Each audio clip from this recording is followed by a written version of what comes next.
All right, guys, welcome to another day of the Coach's Corner Summit. This is the last day. We'll be covering all things powerlifting.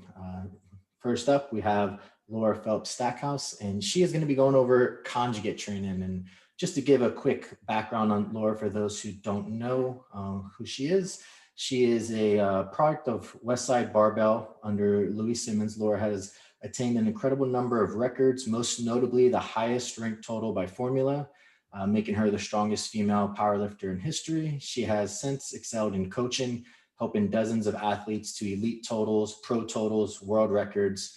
But even more importantly, she has made powerlifting and the conjugate method accessible and approachable for everyone. She's launched the Queen Bee Power in 2017, offering powerlifting, CrossFit strength, and WOD programming. Laura, the table is all yours. Thank you. Thank you guys for coming. Thank you for having me, Tony. Our pleasure.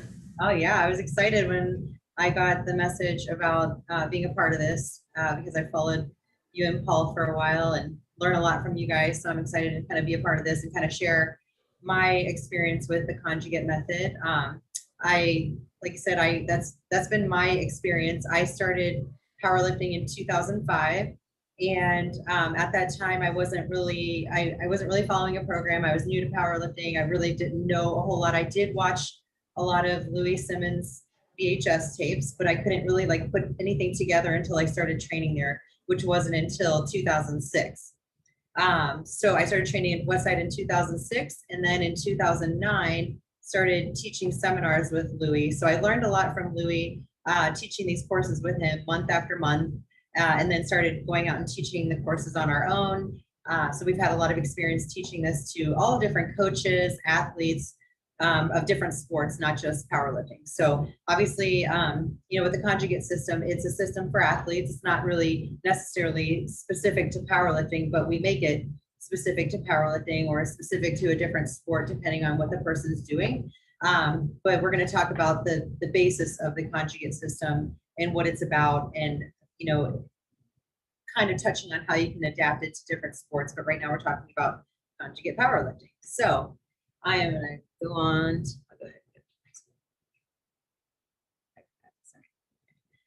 So I'm going to go over the typical conjugate weekly schedule. This is obviously not something that has to be adhered to exactly. There are a couple of points that are really important. If you're laying this out in a different order, that would be that the two main lower body days, like let's say max effort lower and dynamic effort lower, that those are at least 72 hours apart. And same thing for the max effort upper or the dynamic effort upper, that they would be about 72 hours apart. So you can kind of mix it up a little bit, but if you're going to stick to this 6-day week, you kind of want to organize your schedule so that those rules are applied to. But a typical, if you were going to go to Westside Barbell, this is how the week would be laid out. Monday would be max effort lower. Tuesday, which we'll go into all of these, and we're just kind of going over the schedule. Tuesday is special exercise lower. Special exercise meaning just a small workout, basically just comprised of high repetition exercises to recover from your max effort lower workout. Wednesday, max effort upper. And then Thursday, another special exercise day, but for upper body. Friday, dynamic effort lower, and then Saturday or Sunday, dynamic effort upper. That can be, you want to have a rest day, whether it's Saturday or Sunday. So that's what we kind of say, Saturday or Sunday. It doesn't really matter which day you get that in. So that doesn't mean though that you couldn't stretch this out. There's some athletes that can't commit to 6 days a week.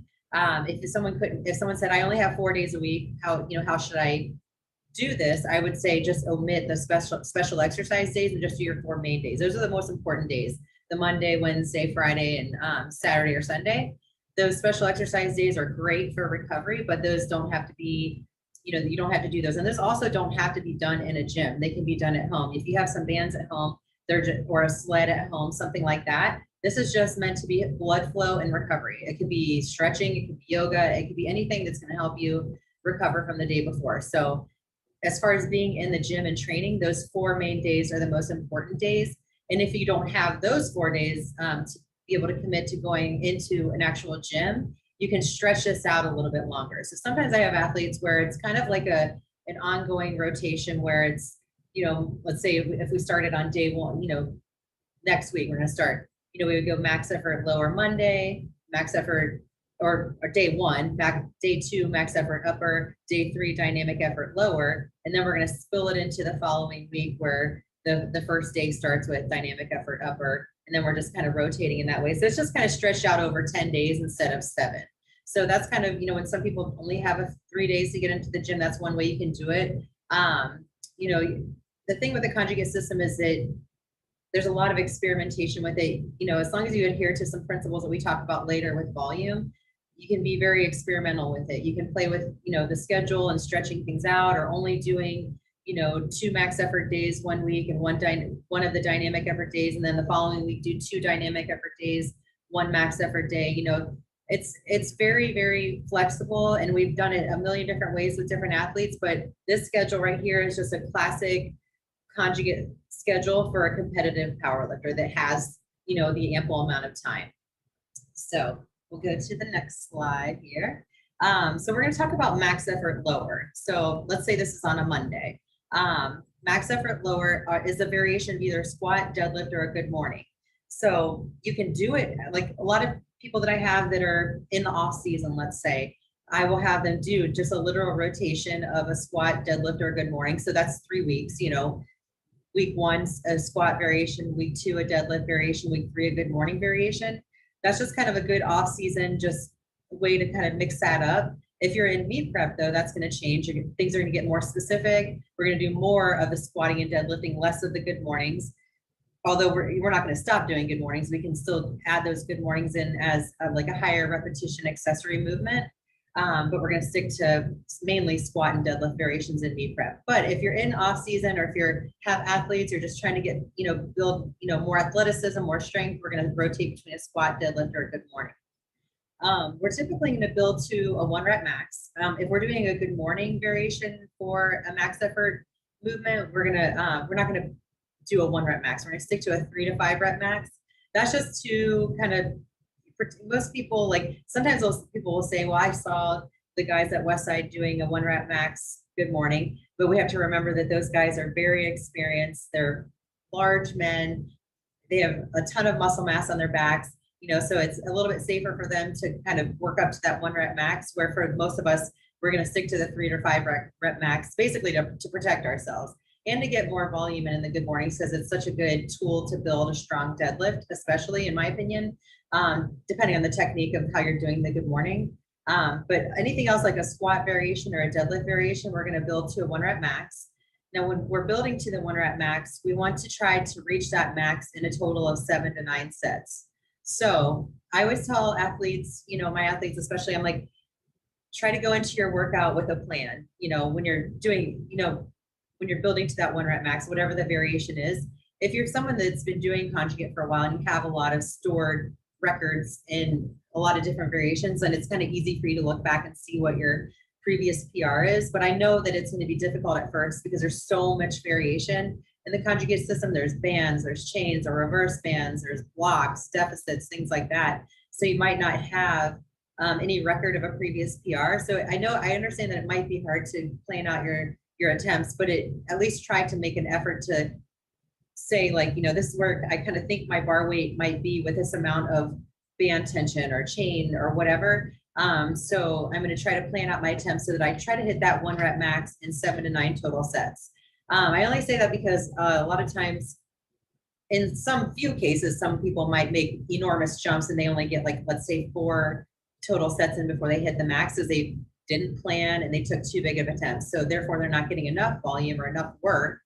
Or some people will not plan and they will make way too many attempts. I'm talking 12, 13, 14, 15 total attempts, just because, it feels good. And then they add a little bit more and that felt good. They add a little bit more. I have some people that, somehow look good. Like they look like they might have one more set in them and then they do another one and it looks the exact same. They do another and it looks the exact same, so that's easy to kind of get ahead of yourself to where you're doing way too many sets. So if you kind of lay it out to where you have literally from your first warm-up set to your last, it'll help in controlling your volume on max effort day. So when you're planning those out, especially if you already know what your previous PR is on a certain variation, let's say it's a 2-inch block pull and you know that your previous PR was 400 pounds, you're going into this workout, obviously hoping that you're going to get a PR with a maybe 405 or 410, depending on how your training's going. You know, sometimes if people are new to training, you're going to, or not necessarily new to training, but new to like the conjugate system or different powerlifting variations, you're going to have some, you know, beginner type gains. So you might end up having a bigger PR, but typically we're always trying to shoot for like a 5 to 10 pound PR. So if I know that 410 is my ultimate goal for that day, you know, I'm going to do the math and I'm going to figure out what is 90% of 410, because that's 410 is my 100%. So I want to get 3 attempts at or above 90% of that projected PR, which like in this case is 410. So I'm going to plan my attempts so that, you know, I'm going to warm up, you know, let's say maybe 5 warm-up sets leading up to 90%, and then for a single, and then maybe a set at like 97.5%, and then your last set being the 100%, the 410. You know, so there's like, right in that example alone, that's like 8 total sets. So we have 5 of the warm-up sets. You know, when you're warming up, if you're doing the first, with the conjugate system, we're going to try to leave a lot of our volume in accessories. So you don't have to do like maybe my first set of, let's say, squats or that block pull that we were talking about might be 8. The next, you know, next warm-up set might be 5. The next set might be a double. And then I'm going to try to get to singles as quick as possible. I know for some people, they say, well, that's not going to get me warmed up. Well, I would suggest then doing dynamic warm up before you start your actual lifting, you know, so doing dynamic stretches, things like that to actually get your body primed and warmed up. When it comes to the actual barbell lifting, we're going to try to get to the singles as quick as possible. You know, 7 to 9 total sets, 3 attempts being at or above 90% of that projected PR. So the remainder of the workout, I mean, if you think about that, like that's not a whole lot of work necessarily in that, you know, that's like 7 to 9 sets. You can get that in pretty quickly, because when we're talking about max effort lower, you also want to have, when you get above like 80, 85%, your rest period should be about 2 to 5 minutes. You don't have to like rest 1 minute and go, you know, sometimes we have a CrossFit gym and sometimes that's a problem getting people to slow down and actually give themselves some rest in between those sets that are above like 80 to 90%. So we want to rest enough, but not too much. You know, this isn't a powerlifting meet. You don't have to rest 20 minutes or anything like that. You can actually get your max effort work done in maybe 20 minutes, you know, especially if you're a raw lifter. You know, I come from a world of equipped lifting where you have to get the briefs on and the suits on and stuff like that. So that eats up a lot of time, but I would suggest those first 5 warm-up sets being pretty quick, going through them pretty quickly, and then leave your last 3, the 3 sets that are above 90%, give yourself, you know, 3 to 5 minutes maybe between those. So that's only going to eat up, you know, no more than maybe 30 minutes of your workout. The rest of the 80% of your workout would consist of accessory work. And that accessory work is going to be obviously focused on your lower body. And what I always suggest to people is when you're selecting accessory work, I always suggest people, like if you have a coach or if you yourself know what your weakness is, if you know for sure that your spinal erectors are weak, you know, your first accessory movement might be something that would target your spinal erectors. Seated good mornings, you know, this is obviously assuming that you didn't just do the good morning as your variation, but let's say we're doing the deadlift today, the block pull. So our first accessory movement could be a seated good morning for 3 to 4 sets of 8. You know, when I have a lower rep range like that, like 8, I assume that's going to be heavy, you know, so when sometimes my athletes will say, well, what kind of weight should I use? Well, that's dependent on what can you use for that amount of reps. You know, for a lot of this accessory work, that's not like a barbell specific movement, like a deadlift or stiff-legged deadlift or something like that. If it's a seated good morning, for instance, you might be really strong at it, or you might be really weak at it and need a lot of work at it. So there's not going to be a way for me to say how much weight you should use. It should always be as much weight as you can use for that amount of reps. You know, so if it's 3 to 4 sets of 8, we want to try to, load that bar to as much weight as you could possibly do, but with perfect technique. So we don't want to sacrifice technique. We don't want a technique to break down and have the reps look really strained and ugly, you know, just to get the weight. I want, usually perfect technique, but as much weight as you can do for that. That's not to say though that your whole workout should focus on your weakness. We need to stay well-rounded. So, if your spinal erectors are weak, we don't want to only focus on spinal erectors to where your glutes and hamstrings are then suffering and not getting any work. So the primary focus being your weakness, but then moving on to glutes, hamstrings, a lot of the posterior chain, not forgetting quads too.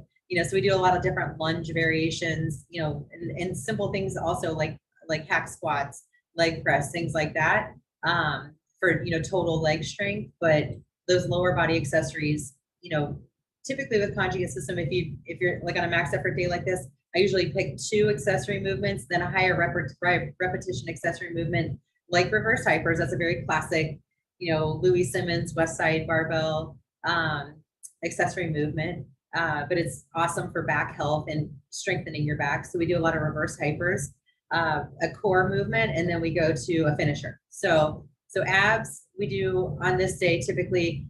So there's nothing that says you have to do heavy ab work on Mondays, but for me, I like to organize the ab work so that nothing gets left behind. So on Mondays on max effort lower, I'll typically program heavy ab work. So low repetition, heavy ab work. It might be like a decline Zercher sit up, or decline safety squat bar front loaded sit up, something, or barbell back loaded sit up, something that's, in the 8 to 10 rep range, but loaded with as much weight as you can do. We'll talk about like the other variations of ab work as we go along, but on Mondays, I try to keep it to like, we're doing max effort lower. So let's go max effort kind of ish on the ab work as well. So your finisher would be something that's high repetition, something to flush blood flow to the area, depending on what you did. If you did good mornings that day, 100 to 200 band good mornings would be a good flusher, something that really targets the area that you work the most that day. So that's just meant to help you recover. So we'll go on to, let's say like Tuesday or whatever the next day would be. Sorry, this thing is later. There we go. Okay. Oh yeah. So no, we're not going to go to Tuesday just yet. I forgot that I have some examples I want to show you guys of the max effort lower variations. So these are just some literal examples of max effort lower variations. So if you were to do a very traditional conjugate system, if you're going to start on Monday, you could have probably an entire year if you really wanted to. That's assuming that you have access to chains, bands, different specialty bars. But you could literally come up with so much variation that you wouldn't have to repeat a certain thing for a long time. Now, that's not to say that that's assuming that your whole year was off season and you're not in meet prep. Once we get into meet prep, it's a whole different story. That's something that we're going to do more specific tester type movements that'll help you kind of peak for a competition. But let's say you're just doing this to get stronger, you're in off season. You could go through all kinds of different examples. So some different squat examples would be a squat against chains. I say 25% hanging chains. So whenever there's a percentage that when I program for athletes, if there's a percentage, that's a percentage of that movement. So if it's squat against 25% hanging chains, that 25% is based off of your 1 rep max squat. So if your 1 rep max is 400 pounds, you're gonna have 100 pounds of hanging chains. So you would work up in bar weight to a 1 rep max. So the chains are gonna stay on the bar, it's 100 pounds, you're working up to a 1 rep max of the bar weight. So that you can do with straight bar, safety squat bar, giant camber bar. This is where we can also get into different, so much variation, because we can change the bar, or we can do it a free squat or a box squat. So we can between straight bar, safety squat bar, giant camber bar, buffalo bar. That's four different variations, and then you double it when you put it on a box. So you got 8 different variations just with chains. You can do a squat with reverse doubled bands. So that'd be bands coming from the top. And again, you could do that with the different specialty bars or to a box. So there's another 8 variations. Box squat, free weight or accommodating resistance. So that kind of covers what we talked about before with the, different variations of those before. But, box squats are a good variation that you can do on a max effort day. Now, I've experimented a lot over time, now that like raw lifting is so much more popular, we've had to like kind of adjust and figure out how to make the conjugate system work for raw lifters as well. So when it comes to max effort days, I typically have raw lifters only free squat. We do some variation of box squatting on dynamic effort days, not every single wave, which we'll talk about here in a little bit. But on on the max effort days, I typically have raw lifters only free squat, because we don't really want them to get too used to box squatting as far as technique goes. We don't want to alter their technique too much. We use the box squat more as a tool to help build posterior chain, build their hips, hamstrings, and things like that, and help build a strong lockout for the deadlift. So on max effort days, I'm not really too concerned with having a raw lifter build up to a 1 rep max on a box squat. So after that is some examples of the specialty bars. You got the safety squat bar, giant cambered bar, buffalo bar. There's all kinds of different bars now being made. Transformer bar, all these different things, which are really cool. Mars bar, which I really like. So there's a lot of different things coming out now to add variety to your squats or good mornings. I like the Mars bar a lot for good mornings as well. So on deadlifts, same concept. We can deadlift against band tension or chains. Again, when we say a percentage there, we're basing it off of your 1 rep max deadlift when we're trying to calculate band tension or chains. You can do a deficit deadlift. When you do the deficit deadlift, you can add bands, you can add chains. So there's 3 different ways that you can do a deficit deadlift. Reverse band deadlift, that's you can do a mini band, you can do a monster mini band. There's a lot of different ways that you can set up the reverse bands. Anderson good mornings, so different variations of good mornings. You can do safety squat bar, giant cambered bar. Anderson good mornings are from the bottom up. So what I like about the Anderson style good morning is that I think it mimics the deadlift the best, rather than starting at the top position and coming down, which is great for repetitions to kind of build your hamstrings, glutes, spinal erectors. But when we're trying to do this for, like, let's say max effort and kind of simulate the deadlift and the muscles involved, I like the bottom up style of good morning. So that can be done off of pins, or you can do it hanging in straps or chains so that it kind of moves around a lot, so that you're forced to really stabilize that weight from the bottom. So when you're doing those, though, typically, like I said, we're doing 3 to 5 rep max. We want to pause it on the strap or on the pin between each rep, so that each rep is like a deadlift, because the deadlift, there's no eccentric portion. You have to start from the dead stop. So we're going to try to simulate that. So you can do those Anderson style or regular good mornings against bands or chains, or you can do a seated good morning, 3 to 5 rep max as a max effort. We don't typically do that one a whole lot as max effort. I like the seated good morning more as like an accessory movement. So moving on to Tuesday, or the following day after the max effort day. This is the day where we just want to recover. Like I said, if you don't have time and you just want to be at home and mobility is your weakness, maybe doing some form of, there's so many different mobility videos and things like out there that you can follow. That might be something that you need to focus on more so than doing, some band good mornings and things like that. But if you have the time and the ability to, it's a small workout, 20 to 30 minutes. It can be just sled dragging, for instance, or it could just be, if you're at home, if you have some bands, you could do 4 sets of 25 of band good mornings, seated band leg curls or leg extensions or leg extensions, band pull throughs, reverse hypers, things like that. Just kind of running through maybe 100 of each, just to kind of flush some blood flow. Like I said, that can be done at home, or that can be your day that you do sled dragging, because we do like to add in a lot of sled dragging. If you can add it in, if you were to have more than enough time, you would do, 3 days a week of sled dragging would be ideal. 1 day early in the week that's heavy and shorter distance, 1 day in the middle of the week that's moderate, and 1 day at the end of the week that's long. The early day would be like your heavy, shorter trip, but kind of moving on through the week and getting lighter as you go along. But Tuesday is a great place to put that sled dragging. So on Wednesday would be max effort upper, or not Wednesday, or our next day would be max effort upper.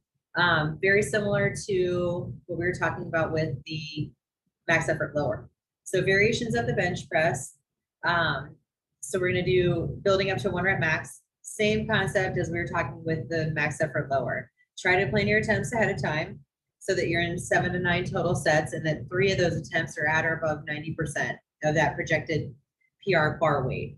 So when we talk about bar weight, if it's a very conjugate variation and it has chains on there, like let's say it's a bench press against 25% hanging chains, and your 1 rep max is 1 rep max straight weight bench press is 200. We're gonna have 50 pounds of chains on the bar. But when we work up to, our projected PR is what the bar weight is. If our previous PR bar weight was let's say 175, with 50 pounds of chain, we're going to be trying to get at least 180. Let's say you've done this variation a few times, and we're going to try to squeeze out a 5-pound PR on it. We're going to try to plan out those attempts so that we get that 1 rep max in 7 to 9 total sets, with 3 of those attempts being at or above 90% of 180. That's our projected PR for the day that we're trying to hit. The remaining 80% of the workout, again, would consist of accessory work. The accessory work can be me. When I was competing, I kept max effort upper I like to focus a lot on triceps on max effort upper. My whole accessory work consisted of a lot of tricep work and always rear delt work. I always did rear delt work and ab work. Whereas when we talk about dynamic effort day, I focus a lot on my upper back and my rear delts on that day. But that's not to say, and I program for plenty of athletes where I kind of blend both, where it's back and triceps and rear delts on both days. So going on to some of the variations of the max effort work. So I'll talk about accessory work once I get through this, but the variations of bench press of max effort, there's so many. Like we talked about with the max effort upper, you can bench press against double band tension. So, we talk about, there's different names for the bands depending on which company you go through, but it could be micro minis, minis, monster minis. And when you're trying to figure out band tension, I would really suggest, because everybody will ask me, they'll say, well, how much band tension is it if I am, benching and they're at their gym or in their basement or something like that. And it's going to be different for every person, not only depending on what brand of bands you have, but also the way you're setting them up, because the height of the bottom of my rack and the width of the base might be different than yours. So it's going to kind of adjust the band tension and the length of your arms and things like that. So what I would suggest is to get like a fish scale or a luggage scale, something like that, where when you're setting it up, you're holding the band tension at the top, at the height of your lockout or at the height of your chest, wherever you're trying to figure out what the band tension is, you kind of hold that and it'll tell you how many pounds it is. You're obviously going to multiply by 2 because you've got 2, one on each side. So that'll kind of give you an idea, and kind of write it down so that you always have, exactly like how much your bands are for squat, for bench press, for deadlift. And that way you're not having to kind of figure it out, because that's kind of like one of the things that deters people from conjugate, is that they're like, trying to figure those things out. If you kind of knock that out in the beginning to where exactly how much, how heavy things are or whatnot, how you can set things up, it makes things a lot easier. Because so I know that it can be daunting setting up, looking at your program, looking at your workout, and it's like there's a lot of things that might involve band tension or things like that, even with accessory work. But once you get the hang of it and what the tensions are for all your different lifts, it becomes a lot easier. So another variation would be bench press against 25% hanging chains. One thing about hanging chains is that what I see a lot of the time when I look online and see people, trying conjugate on their own, and they're using chains. Typically I might see like those sleeves that have the chain that hangs straight down. So the problem with that is that you're not getting, you've got a big chain all the way down. You're not getting much deload at the bottom of the lift, because only half of the chain essentially is deloading, and only a little bit, based on your range of motion. So what we typically do is have a leader chain, which is just a small, thin chain that you can get at Home Depot, Lowe's, anywhere like that. We typically make it really long with a carabiner, so you can adjust it. So I can adjust it depending on if I'm squatting or if I can make it shorter when I'm benching. So it's just a thin loop that I can drape the big chain through that. So basically I want that chain to be doubled, so I don't want a long strand. I want that chain to be doubled so that 2 parts of the one stranded chain are actually touching the ground. So that way, when I'm coming down on bench press or squat, I'm actually getting, a good amount of deload from the chain at the bottom, and then it unloads as I come up. So even if you're setting it up like that, or no matter how you're setting it up, When it comes to chains, we don't want the chains to be swinging off the ground. You always want like 1 to 2 links that are still touching the ground so that you don't have the added factor of instability from the chain being off the ground swinging around. So you definitely want to, you know, try to set them up so that they're doubled like that in a leader chain. And, you know, in that 1 leader chain, you could add multiple, you know, multiple strands of chain. But we want that to be adjusted so that it's still touching the ground, like when it's at full lockout, just slightly touching the ground. We do bench press with reverse bands. You know, that's going to depend too. As much tension as you want to use with the reverse bands will kind of depend on how tall your rack is. Some racks are extremely tall. Some are, you know, a typical rack would be like about 7 feet tall. And so we're kind of basing it off of that. If your rack is really high, hopefully you might have some poles at the that go pretty far up that you can put pins through, a little bit lower that you can choke the bands around those pins so that the bands aren't quite hanging so high, because then you don't get too much assistance, not as much deload at the bottom and unload at the top. Dead press is one of my favorite variations of the bench press. I think it really reinforces that technique of teaching people how to push their back through the bench when they bench press. You know, so dead press is an awesome variation for that. Since it is kind of a partial range of motion, well, we use different ranges of motion. If I'm using this for max effort, I try to keep it somewhat close to the chest, 1 to 2 inches off the chest, and we'll typically do like a 2 rep max on that variation since it is not full range. Floor press variations. So you can do floor press against bands, floor press against chains. Doing them against bands is kind of a hard variation because unless you have like the real short single loop bands, if you have typically the longer band tension, you have to double them up so much that it can be really difficult to floor press against those. So especially for people that are beginners or, you know, don't have a super strong bench press, I would suggest using straight weight or use chain weight because it's a little bit more controllable. Bench press variations can be done with specialty bars. So all of those variations we talked about don't have to necessarily always be done with a straight bar. If you do have access to specialty bars like football bar or Swiss bar, you know, something that's a multi-grip bar like that, that's a great tool for working, you know, emphasizing your triceps. Camber bench press or the McDonald bar, that's, you know, imagine a smaller version of a giant camber bar that you would squat with.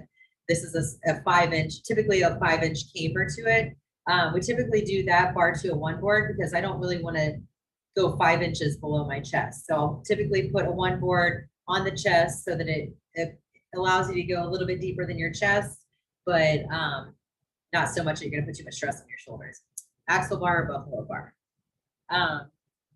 So special exercise day. I mean, really, honestly, before I go into that, though, I'm going to talk about some accessories on max effort day. Like I said, we do typically do a lot of tricep work on max effort day. So I always try to have people do, you know, there's classic tricep exercises. They could be like close grip dead press. It could be standard skull crushers. It could be floor press, close grip against chains. You know, things that are working like the bulk of your tricep muscle, but I really try to emphasize also in the workout some exercises that focus on the lower part of your tricep. So right where the elbow attaches, that the lower part of your tricep, because when we're talking about locking weights out in the bench press or any pressing movement, it's those muscles that actually finish the lift, they give you that full extension of the elbow. So we want to try to build that up. I mean, not only just physically, but with strength.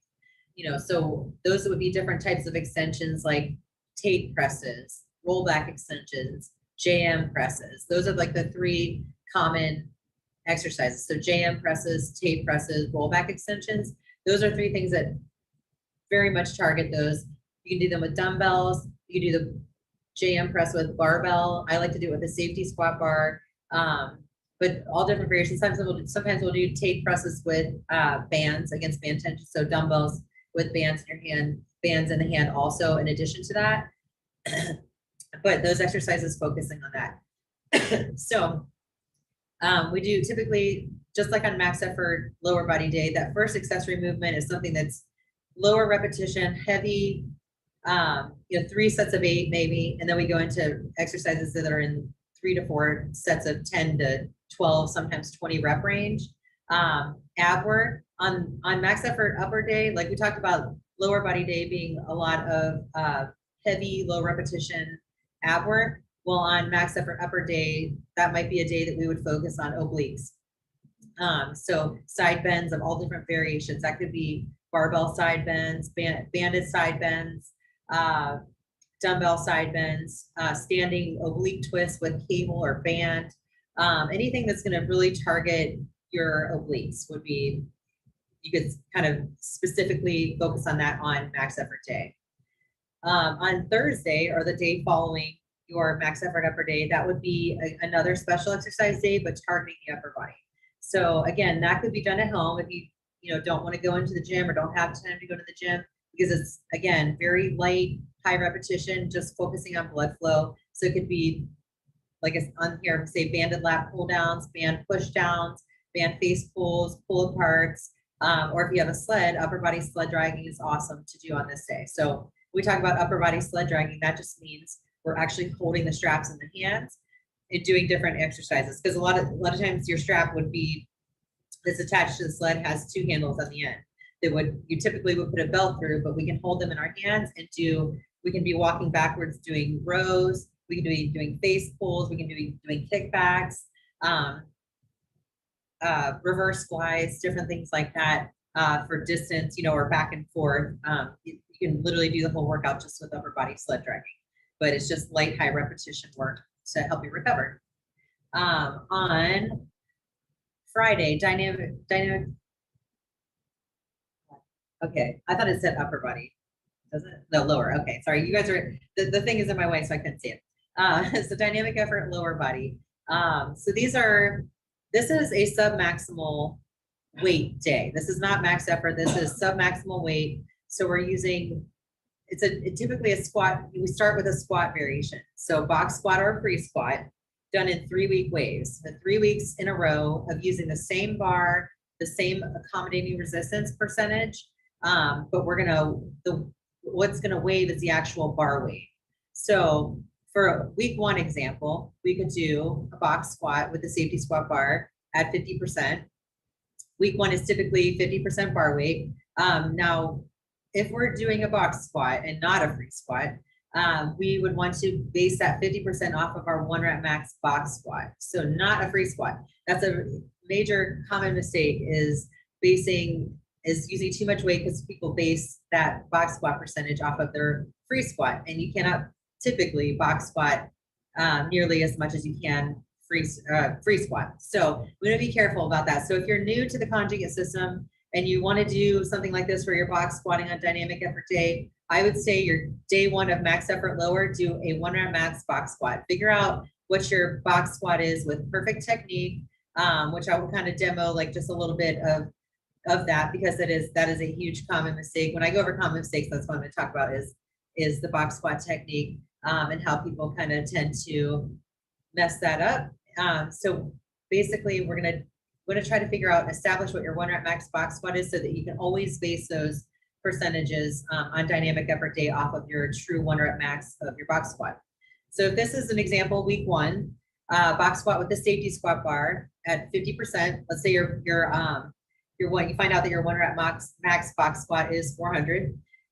So we're going to use 200 pounds of bar weight against 25% band tension. So again, the 25 is based off of that 1 rep max box squat. So we're going to use 100 pounds of band tension, 12 sets of doubles. So also when it comes to like band tension or even chains, sometimes it's not going to be exact. Like there might be no way that with your setup of how you have, like you might not, the variation between, let's say, 1 set of band and the next might be like, one set might be 80 pounds, the next set might be 120, but you need 100. Always err on the lighter side. Don't go up in band tension, just err on the lighter side, because this day is just meant, it's meant for focusing on speed, focusing on technique. So always err on the lighter side if you need to, if your percentage falls kind of in between two levels of chain or band tension. So we're gonna do 12 sets of doubles. On week 2, same setup, safety squat bar. You've got the 100 pounds of chain on the bar, but our bar weight's going to go up to 55%. Week 3, same variation. except our bar weight's going to go up to 60%, but we're going to drop a couple sets off. The volume, the weight goes up, but the volume, so therefore the volume of sets needs to go down a little bit. So we're going to go down to 10 sets of 2. That's a very classic, like West Side. If you read a lot of Louis' older articles, especially, it's 12 doubles, 10 doubles. But we've kind of like experimented a little bit along the way and been a little bit more flexible with rep schemes. So I personally like an 8x3, like 8 sets of 3 on the first 2 weeks, and then 6 sets of 3 on week 3. Or we've done 5x5. Sometimes we'll do it on all 3 weeks, or you can drop off a set on week 3. A lot of times when we're getting up to like that higher percentage on week 3, we drop the volume of sets down a little bit. So it doesn't have to, I try to keep the total amount of sets, especially on week 1 and week 2, to be around, like 24, 25. So that's why we say like we can kind of do 6x4, 8x3, or 12 sets of doubles. In the interest of time, I think that's why I like the 8x3 or the 5x5 or 6x4, because you can kind of get through it a little bit faster. So that's what your workout's going to start with. We're going to move on to after your squats are over, we're going to move on to deadlifts, but the deadlifts don't have to be done in waves like that. We don't have to like do wave up in percentage and whatnot. Like when I was competing, I literally, that was my opportunity to focus on technique, focus on speed. So with the submaximal weight, so I typically most weeks I would pull around 50% bar weight, like it says in this example here, 50% bar weight against 30% band tension, which for me on a standard deadlift platform that has band pegs, it was doubled mini bands, or what some people might call quadded, because there's 4 pieces of the band on the bar. But to me, I consider that double, because the band goes over the bar and then back. But that's, again, we measured the band tension. It was the correct amount of band tension for me. So you can change it every week. We typically would do, again, around 20 sets or 20 singles, or 20 repetitions, I'm sorry. So broken up into, 10 sets of doubles, 5x5, 8x3, something like that. But around 50% bar weight against some form of accommodating resistance. It doesn't mean you can't use chains or even straight weight. There were some weeks that we would just do 70% bar weight for those rep schemes, whether it was 10x2, 8x3. So you can use straight weight on those days too, or if you have some sort of volume or deadlifts that you're working with, that would kind of be a place to put it, as long as it's not like obviously 80-90%, because then it's kind of interrupting what you're doing on max effort day, if you are doing max effort deadlift variations on your max effort day. So the remainder of the workout, again, it consists of accessory work. So just like on max effort day, we are doing accessory work that targets the lower body. So again, if you have a weakness, we're going to start with the variation of that. Again, I use the example of spinal erectors. We did seated good mornings on that Monday. Well, today we might do, like, we have a Sorinex back attack machine that's sort of like a machine for good mornings. We might do that. And then also not neglecting hamstring work like glute ham raises or inverse curls, Nordic curls. And also, barbell work. You can do stiff-legged deadlifts. You can do Dimmel deadlifts, which I really like for lower body, lunges, and all those different type of variations for lower body. When it comes to ab work on dynamic effort lower, we already did a heavy ab day. We did obliques. This would be a day for static ab work. So plank variations, Chinese plank, regular planks. I think my favorite variation of a plank or a static exercises on the GHD face up, like just extended straight out face up on the GHD for a plank. You can hold weight that way. You can band tension from the bottom. Even just doing it on its own for a minute straight is difficult on that GHD plank. You can do on the cable stack machine, you can do static holds in a crunch position for time that way. But anything that's static, you can just drag the sled in a hollow arch position. Anything that's static on that day would be our focus. On dynamic effort upper body day, again, just like the dynamic effort lower body day, this is a day that's focusing on technique and speed, submaximal weight. Again, this does not have to be waived like the dynamic effort squats do. They can be a rotation every single week of different variation. I always tell the story of like when I was coming up, when I was living in Toledo at the time, I was driving to West Side for part of the week, but I would do dynamic effort upper back home at just a regular gym, because that dynamic effort upper, it's so quick, it can be done anywhere. You don't really need to be at West Side Barbell to do dynamic effort upper necessarily. So this gym went to did not have any specialty bars. It didn't have any chains. I just brought my pair of mini bands with me, and every single week I did bench press at around 40% against double mini bands every single week. I did like 9 sets of 3 or sometimes a 5x5. And then I moved on to accessory work. So the 9 sets of 3 or the 5x5 at 40%, obviously that's not max effort, for me or for anybody that's using proper percentages. So you can get through it in like 5 minutes. So I'm focusing on technique, I'm focusing on speed, and then I moved on to accessory work. So even without any rotation or any variation of accommodating resistance or specialty bars, I still was able to break all-time world records in 4 different weight classes. So I always tell people, don't get too hung up on dynamic effort upper. They can also be straight weight. This is a day that you can, do straight weight volume. But yeah, you don't have to always have a lot of variation in things on dynamic effort day for sure. So, so majority of the workout then is your accessory work. So like I said, I kept a lot of my tricep accessory work on max effort day, which left dynamic effort day being mostly upper back. So, and we're talking like every variation of rows, pull-ups. These are classic kind of bodybuilding, type movements. It's not anything that's necessarily super fancy or conjugate. It's a lot of dumbbell rows, plate rows, barbell rows. And then if you do have access to different specialty bars or accommodating resistance, then you can obviously add a lot to that. You can do snatch grip rows, pendlay rows, and then you can start adding bands or chains to that, just for additional variety. And then you have your standard things like, that do have their place, like lat pull downs and low rows, things like that you can add in as well, and different like shrug variations. So one thing that helped my bench press a lot, which I always suggest to people on dynamic effort day, is that since the speed bench, the first thing that you're going to do is pretty light. Typically my first accessory movement was always a different variation of a dumbbell press. And it didn't mean that every single week I went 8 rep max, but I did try to do it pretty frequently, whether it was incline dumbbell press, flat dumbbell press, seated overhead dumbbell press.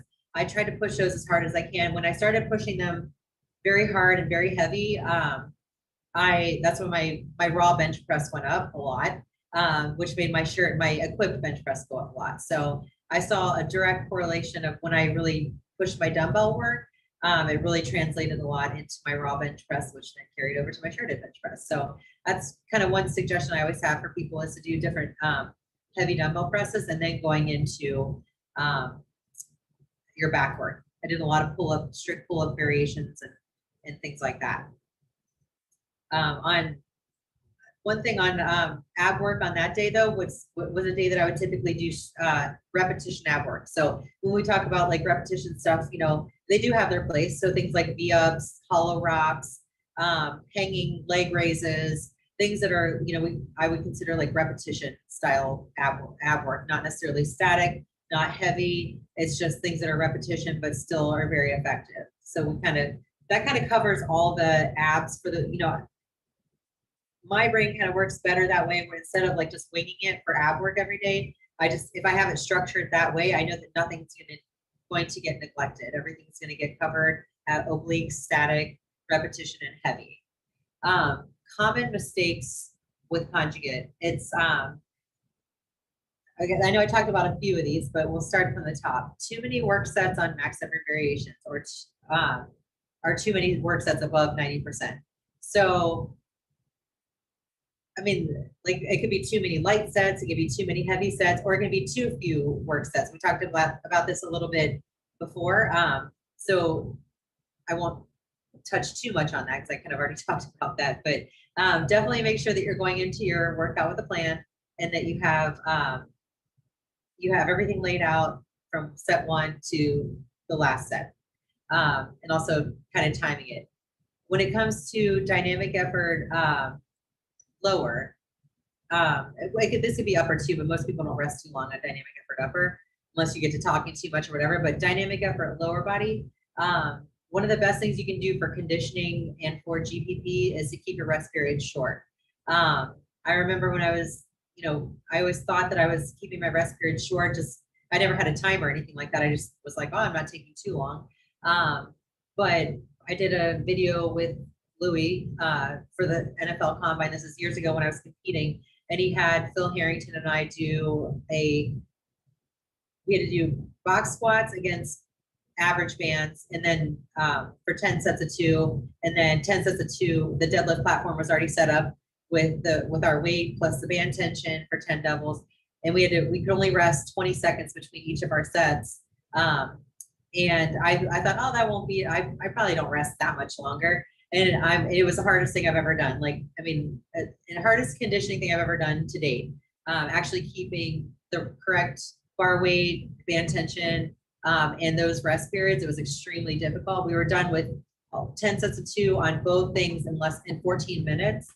And I was just like, that just opened my eyes to why Louis preaches so much about rest periods when it comes to dynamic effort lower, because it's one of the best ways you can truly condition yourself when it comes to lifting and work your general physical preparedness, your GPP. So sometimes, even in the gyms that we have now, I'll see that a lot is that I'll see groups of lifters taking about, 20 to 30 minutes to get through just the squats alone, so that's just way too long. Because then they still have to go on to do their speed pulls, and then they still have to do all that accessory work. So what happens is something's going to suffer, and what typically suffers is the accessory work, which is probably the most important thing, because with the conjugate system, so much of the volume, so much of the strength comes from accessory work. So that's such a common mistake that people make, is that they focus so much on that max effort movement, or they take so much time on their dynamic effort work that not only do they maybe not have enough time for the accessory work, they just don't have the energy to. Like, your hormone levels drop, you just run out of energy, you just run out of steam. So your accessory work ends up suffering, and then you stop making progress, and then you start blaming, well, it must be conjugate doesn't work, So typically when people tell me that the conjugate system didn't work for them, you can usually pinpoint it down to, something like that or whatnot. So again, then also, like I talked about before, too heavy on dynamic effort variations. So not adhering to the appropriate percentages for the prescribed variation. So like I said, if we are doing a box squat variation and we need 50% bar weight, it's got to be based off of that variation, the box squat, not your free squat or whatnot, so making sure that you keep your percentages correct. I see it all the time. I see people, especially on dynamic effort lower on squats, using way more than 50 to 60% on the bar weight. And then it just becomes more like max effort, so most people aren't attaching a tendo unit to their bar to see what their true bar speed is. But if you did have one, your dynamic effort work should be at about 0.8 meters per second.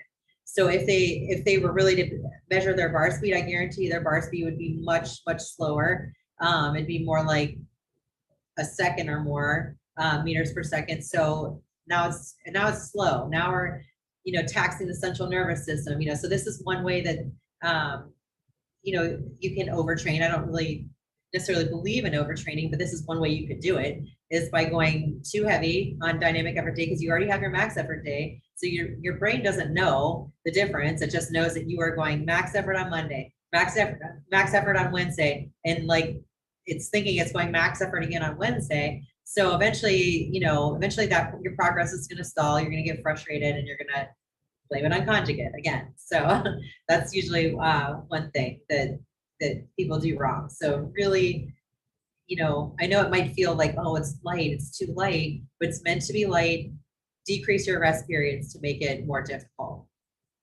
Not enough accessory work, or not enough effort put towards accessory work. So that could again come from taking way too long on your main movements, so you just run out of time or run out of energy. But a lot of times it's just I've seen people, do fine on their main movements, and then they'll just go over, maybe do a set of leg curls, or maybe do some tricep push downs, and they're gone. Like accessory work isn't glamorous. It's not, there's nothing to post online about it.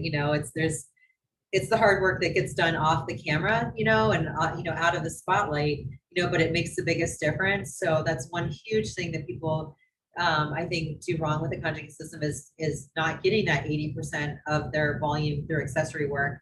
So it's incredibly important, but and also picking the right accessory work, not, I see sometimes people will kind of use they kind of get stuck in what they like to do. Not enough variety and not enough accessory work that's targeting the weaknesses. Like the next point, not selecting accessory work that will target your weaknesses. So, being able to identify what your weaknesses are, and then selecting good accessory work that'll target that, doing it enough, but not too much, and making sure you're adding variety in your accessory work. So with the box squat, this is the last slide. With the box squat, the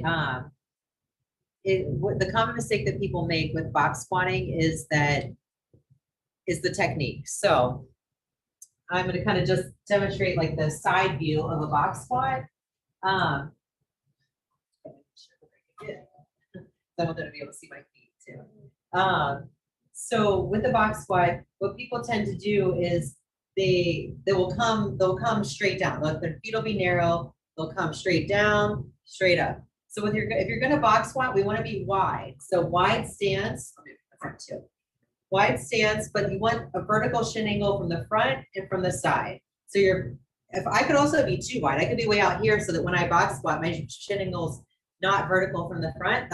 We also don't want that. There's a point that it's too wide as well. So we want the shin angle to be toes slightly turned out. So when I sit on the box, my shin angle is vertical from the front also. So from the side, when I sit back, I'm sitting back to a position that my shin angle is vertical. So if you're not sitting back far enough, a lot of times shin angle is forward and not vertical. So a lot of times people will do this to kind of come into their quads. So we want to sit back. And also you want to think about when you have the bar on your back, I want my chest to stay, I hesitate to tell people to bend over because I don't want you to have your chest down, but you're not going to be perfectly up and down. If I was perfectly up and down, I'm going to fall and I'm going to plop on the box. We call it plopping. We don't want to plop on the box because that's a lot of pressure on your spine. We want to sit to the box softly and then explode up. Sit to the box softly, explode up. So I'm releasing my hamstrings, but I'm not releasing my hips and my abs. So a lot of times you'll see people sit, but they will totally relax. Their pelvis will tilt under and then it'll roll out. So I'm trying to brace. I'm going to keep that brace. I'm going to stay flexed and tight in my abs and my low back. I'm just releasing my hamstrings, and then leg curling straight up. Sit back, spread the floor, straight up. So keep the pressure in your feet. My feet are planted, my toes are planted. I'm not rolling out on the sides of my feet, although I am trying to push the floor apart. My feet are planted the whole way. I'm just trying to push the floor apart to help keep my hips open as much as possible, and keep my hamstrings loaded. So again, I'm starting in a straight position. I'm sitting back, spreading the floor, straight up. Sit back, spread the floor, flex the hamstring, straight up. So that's kind of a common mistake that people will make in the box squat. I just wanted to kind of do a little demo of that just because it is so important when people are starting conjugate and they want to add in box squats. Doing them properly is so important. So that's kind of like I go around, I teach clinics about that because it's just so important, because I want people to have the best chance that they have at being successful with conjugate. So I appreciate you guys so much for listening. If you guys have any questions or you need more information, or I've got some other, demo videos and things like that, you can go to my website. It's queenbeepower.com. Again, that's queenbeepower.com. There's a lot of different information and stuff on there, but I appreciate you guys all coming and listening for this hour. Awesome. Thank you so much, Laura. You're Yeah, if you guys have any questions, definitely reach out to Laura about her talk, about Conjugate, about anything that she has going on. Check out her website and all that stuff. Thank you so much, Laura. It was a great presentation. Thanks so much. I'll talk to you guys soon. All right.